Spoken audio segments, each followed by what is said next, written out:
दुग्ध स्रवण का संगठन और स्तनपान। ठीक है, माता का दूध ही सर्वोत्तम है। माँ का दूध शिशु के लिए अमृत के समान होता है। शिशुअवस्था में प्रारंभिक महीनों में शिशु का पाचन अंग अत्यंत ही अपरिपक्व अवस्था में होता है। वे केवल माता के दूध के ही छोड़कर अन्य वस्तु को सरलता से पचा नहीं सकते, इसलिए स्तनपान के बच्चे के लिए सबसे उत्तम आहार माना जाता है। माँ का दूध प्रारंभ से पतला होता है, लेकिन धीरे धीरे शिशु का पाचन अंगों में मजबूती आती जाती है और दूध का गाढ़ापन बढ़ता जाता है। जो माताएं अपने शिशु को स्तनपान नहीं कराती हैं, उनमें बच्चे कमजोर व अधिकांशतः बीमार रहते हैं। तालिका 11.3 में मनुष्य के स्तन दूध के तुलना गाय और भैंस के दूध से की गई है।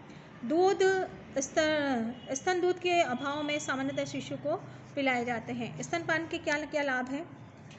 ये माँ के दूध में लैक्टोज की मात्रा अधिक पाई जाती है और मैग्नीशियम, कैल्शियम, एमिनो एसिड अवशोषण में सहायता करते हैं। माता का दूध स्वच्छ व जीवाणु रहित होता है, जिससे शिशु के किसी प्रकार के विषाक्तता के भय नहीं रहता। माता के दूध में शिशु के लिए आहार सभी प्रकार के पोषक तत्व सरलता से मिल जाते हैं। माता का दूध शिशु को सही तापक्रम पर प्राप्त हो जाता है। दूध को गर्म नहीं करना पड़ता है। माता के दूध में लैक्टोफेरिन नामक प्रोटीन होता है, जो कि शिशु को आंत से संबंधित रोगों से क्षमता प्रदान करता है। माता के दूध में अत्यधिक मात्रा में प्रोटीन एंटीबॉडीज विद्यमान होते हैं, जो कि शिशु के कुपोषण से बचाते हैं और गंभीर रोगों से शिशु की रक्षा करते हैं। माँ के दूध में लैक्टोज की मात्रा अधिक होने से शिशु के कब्ज की शिकायत नहीं रहती है। स्तनपान कराने से माता के शरीर में गर्भाशय स्तन का मांसपेशियां, जो भी गर्भ के समय बढ़ जाती है, संकुचित होकर सही स्थिति में आ जाती है। स्तनपान कराने से बच्चे में सुकीचिंग रिफ्लैक्सिंग संतुष्टि हो जाता है, शिशु के मुंह का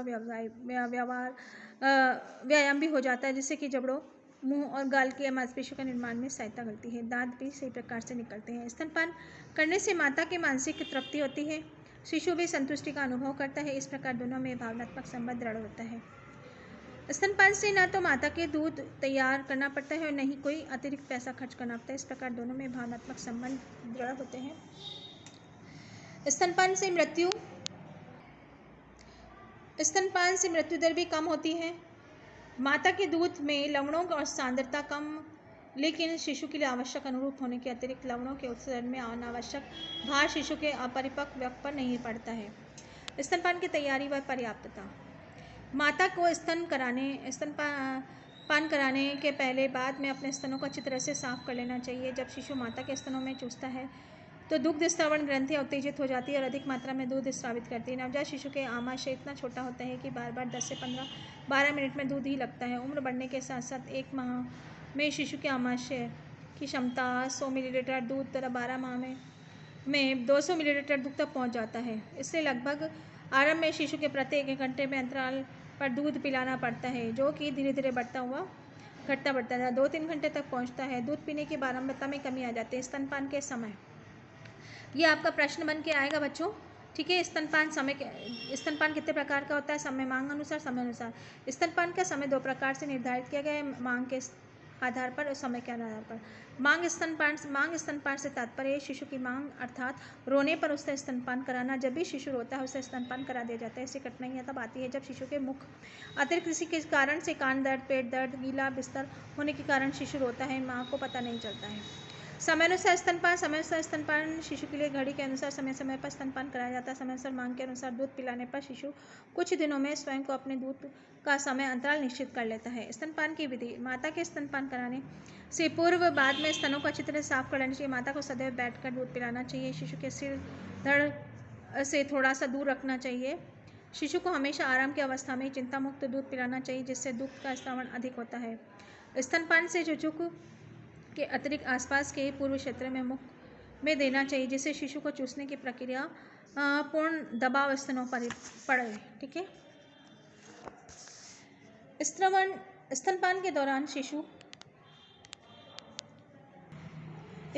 दौरान शिशु को बारी बारी से अदल बदल कर दोनों स्तनों से स्तनपान कराना चाहिए। शिशु साधारणतः वेग से स्तनपान करता है। पेट भर जाने पर वह स्वयं ही दूध पीना छोड़ देता है और सो जाता है। बच्चा स्तनपान के बाद तुरंत ही सो जाए, काफ़ी समय तक सोता रहे। प्रति सप्ताह पर्याप्त शारीरिक विकास हो रहा है, इसका समझना चाहिए कि शिशु को पर्याप्त दूध मिल रहा है। स्तनपान कराने के पश्चात माता के शिशु की पीठ थपथपा कर डकार अवश्य दिलानी चाहिए। इससे स्तनपान के दौरान शिशु को हवा उसके अंदर ले लेता है और बाहर निकल जाए। कई बार दूध का निर्माण जरूरत से ज़्यादा हो जाता है। माँ के कारणवश बच्चों को स्तनपान ना करा सकती, इसकी वजह से स्तन भारी हो जाते हैं और इस स्थिति में माँ को स्वयं को स्तनपान दूध निकालकर उन्हें खाली कर देना चाहिए, जिस अन्यथा दुग्ध वाहिनियों में दुग्ध जमकर स्तनों में भारी कर देगा और वजह से पान कराने में कष्ट होगा। स्तनपान में बाधाएं, ये प्रश्न बन के आएगा बच्चों। माता का दूध शिशु के लिए अतुल्य, अमूल्य, पूर्ण सर्वोत्तम आहार है, जो कि शिशु के उपयुक्त वृद्धि और विकास के लिए आवश्यक होता है। किंतु कई बार निम्नलिखित अपाय कारणों से शिशु स्तनपान नहीं कर पाता है। माता को गंभीर रोग होगा, हेपेटाइटिस, हृदय रोग, नेफ्राइटिस आदि रोग हो जाना, माता के अतिरोध, अतिशीघ्र गर्भधारण करने से, शिशु की वजन अत्यधिक कम होने से, शिशु के कटे फटे तालु के कारण शिशु का स्वयं रक्त स्तनपान नहीं करना, माता के स्तनों में पर्याप्त दूध निर्माण का स्रावन नहीं होना, माता की अनुपस्थिति, माता के असमय मृत्यु होने। ऐसी परिस्थितियों में शिशु के जीवन में बनाए रखने के लिए, प्रोटीन प्रदान करने के लिए शिशु को ऊपरी दूध या कटोरी से बोतलों की सहायता से दिया जाता है। ऊपरी दूध से शिशु को या तो गाय, भैंस, बकरी, पशुओं दिया जाता है। फिर शिशुओं के लिए विशेष रूप से तैयार किया गया दूध पाउडर है। दोनों ही प्रकार के दूध को शिशु के लिए तैयार करना पड़ता है। पशु दूध नेक्स्ट वीडियो में बच्चों आप लोगों को मैं दे रही हूँ ये, ठीक है।